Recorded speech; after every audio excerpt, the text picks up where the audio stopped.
Ce soir, 23h40, Antenne 2. Sabine et Daniel Balavoine se tuent en hélicoptère sur le rallye Paris-Dakar. L'accident a fait 5 morts. La course reprend demain.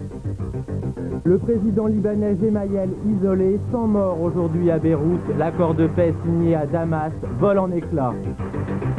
Margaret Thatcher, accusée d'avoir favorisé les États-Unis contre l'Europe dans le rachat du constructeur d'hélicoptères britannique Westland. Michel Hidalgo va quitter ses fonctions nationales pour rejoindre Bernard Tapie. À l'horizon, le rachat de l'Olympique de Marseille par l'industriel. TF1 20h, Marie-France Cubada. Madame, monsieur, bonsoir. Thierry Sabine, le créateur du rallye, Daniel Balavoine, le chanteur, Nathalie Audan, journaliste, le pilote François-Xavier Bagnoud et le technicien radio Jean-Paul Le Fur sont morts ensemble dans le crash de l'hélicoptère de l'organisation du Paris-Dakar. L'accident n'a été connu que ce matin. On en sait maintenant un peu plus sur les circonstances du drame. Anne-Sophie de Christophe. Gourma-Raous, point final d'une étape longue de 810 km. Alors qu'un fort vent de sable avait soufflé toute la journée, à 19h, l'hélicoptère de l'organisation décide tout de même de redécoller pour survoler une partie de l'étape et assurer ainsi la sécurité des concurrents. Mauvaise météo, faible visibilité, l'écureuil vole à basse altitude et se dirige essentiellement grâce aux phares de voiture. À 8 km du point de décollage, une dune non signalée sur les cartes de navigation. L'hélicoptère va la heurter de plein fouet, l'appareil est disloqué, les 5 passagers morts sur le coup. Aujourd'hui, la journée a été neutralisée sur le rallye. Les concurrents doivent se retrouver tous ce soir à Bamako, la capitale malienne. La société aérospatiale, le constructeur de l'hélicoptère, envoie une mission d'experts sur les lieux de l'accident.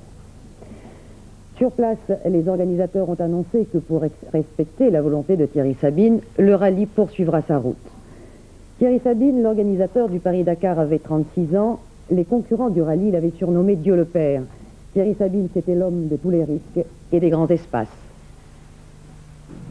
Pourtant, pour Thierry Sabine, tout avait démarré dans la bonne humeur. Le 29 décembre, à Cergy-Pontoise, c'était le prologue, sous la neige. Une fois de plus, Thierry avait réussi son pari. Le 8e Dakar allait s'élancer direction le sud, avec son lot d'événements, de problèmes, de chutes, d'abandons, d'accidents.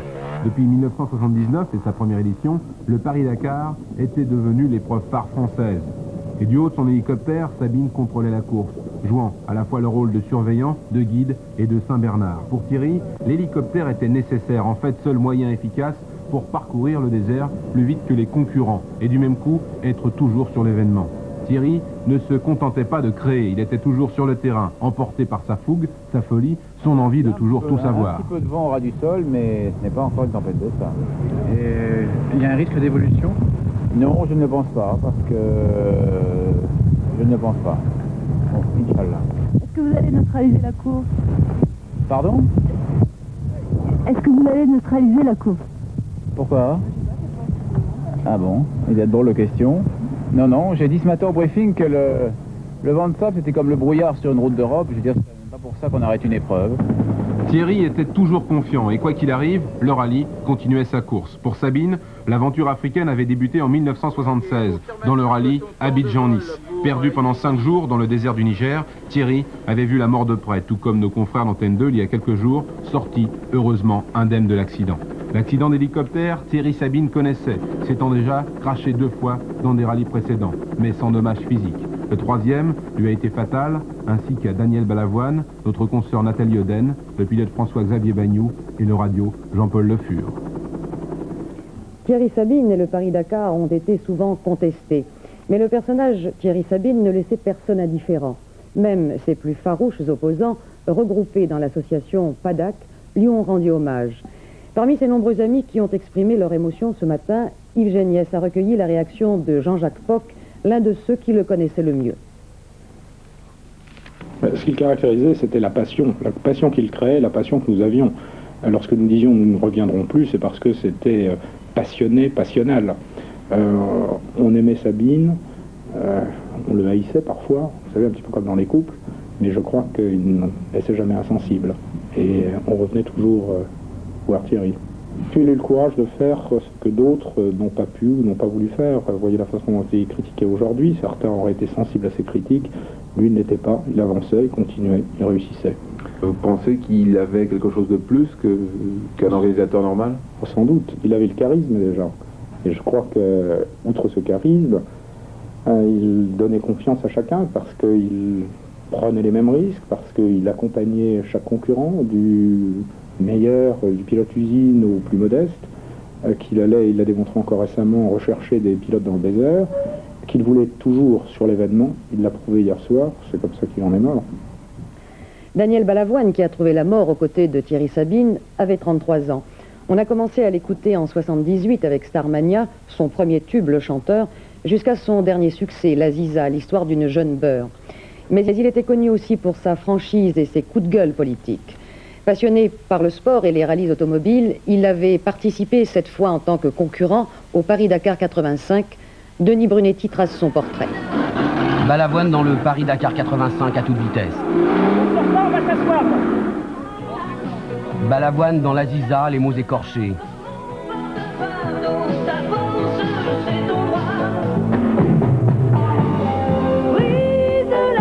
Balavoine toujours le rock et les poings fermés, la passion, la rage et même les coups de gueule.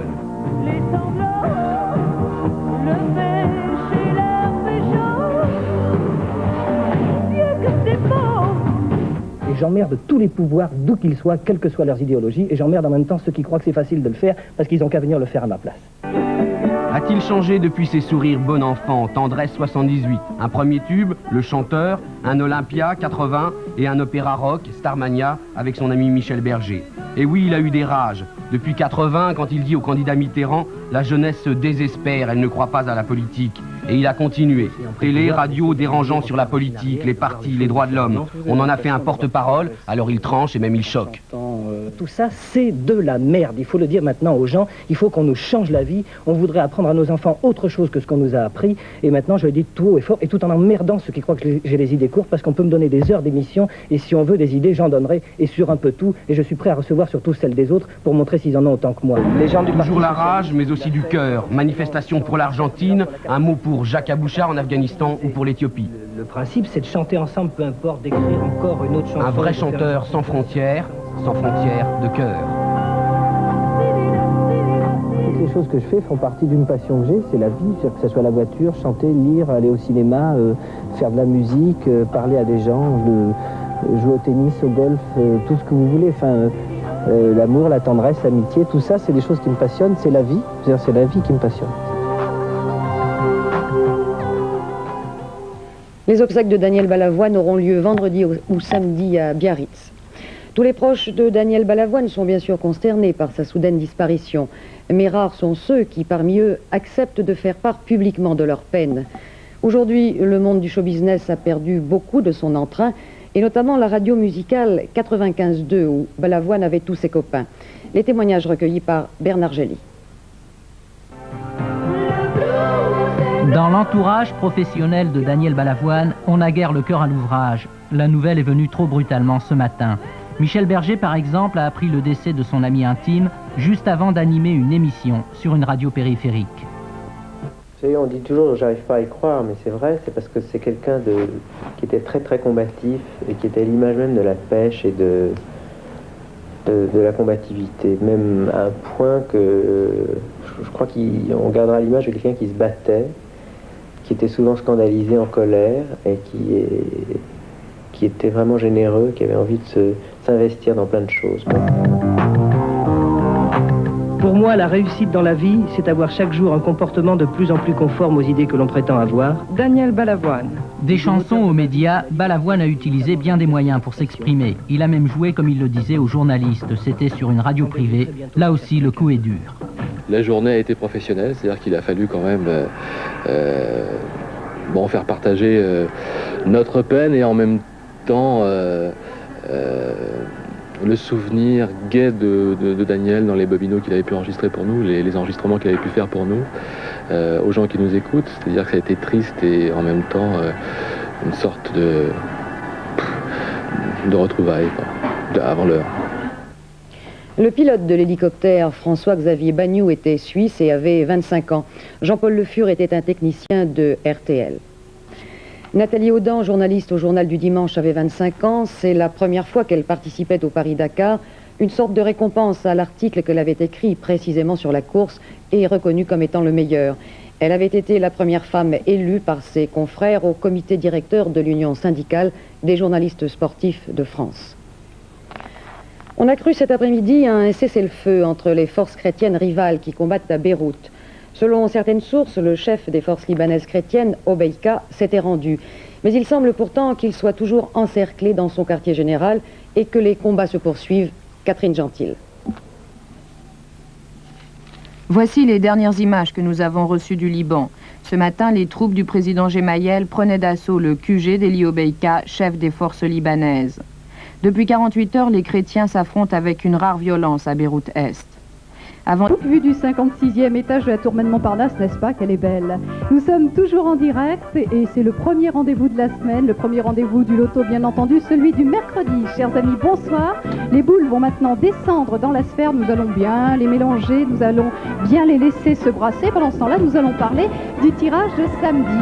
Samedi, vous avez été 7 joueurs à mettre les croix aux bons endroits, c'est-à-dire à cocher les 6 bons numéros et vous allez toucher pas mal d'argent, une belle petite fortune, 1 276 690 francs très précisément. Alors je vous souhaite bonne chance pour ce nouveau tirage. Dans quelques secondes, la première boule va apparaître. Regardez bien et surtout, notez bien. Première boule. Première boule, c'est le numéro 27. Vous avez été un petit peu plus, vous avez été 31 à trouver les 5 bons numéros plus le complémentaire. Elle a aussi pas mal d'argent à la clé. C'est pas si facile, bravo. La deuxième boule, le numéro 6. Donc pour l'instant, si vous avez le 27 et le 6, tout va très bien pour vous. Attention à la suite. Troisième boule. Et oui, je vous rappelle qu'il en faut au moins 3. Troisième boule, le numéro 13, le 27, le 6 et le 13. Quelques petites secondes et la quatrième va arriver. Suspense. Quatrième boule, le numéro 46. Vous avez été 105 000, un petit peu plus, à trouver les 4 bons numéros. Le 27, le 6, le 13 et le 46. Cinquième boule. Cinquième boule, le numéro 10. Dans quelques instants, nous allons accueillir la 10e boule et ensuite nous allons procéder au tirage du numéro complémentaire. Pour l'instant, procédons dans l'ordre. 6e boule. 6e boule, le numéro 3. Alors nous allons attendre ce numéro complémentaire. J'en profite pour vous rappeler, bien que les jeux soient déjà faits, bien entendu, et les bulletins validés, que samedi, vous jouerez pour le super bonus, c'est-à-dire que si vous avez au tirage de samedi 3 bons numéros plus le complémentaire, les gains des 3 numéros sont multipliés par 10. C'est le super bonus de janvier.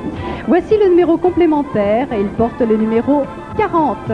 Si vous n'avez pas eu le temps de noter, ne vous inquiétez pas, nous allons tous les revoir, ces numéros gagnants, le 27, le 6, le 13, le 46, le 10, le 3 et en numéro complémentaire, le numéro 40. N'oubliez pas notre prochain rendez-vous, bien entendu, c'est samedi, c'est à partir de 20h30 et c'est toujours en direct du 56e étage de la tour Montparnasse. J'espère que vous serez fidèles à ce rendez-vous. En attendant, bonne semaine à vous tous, bonsoir.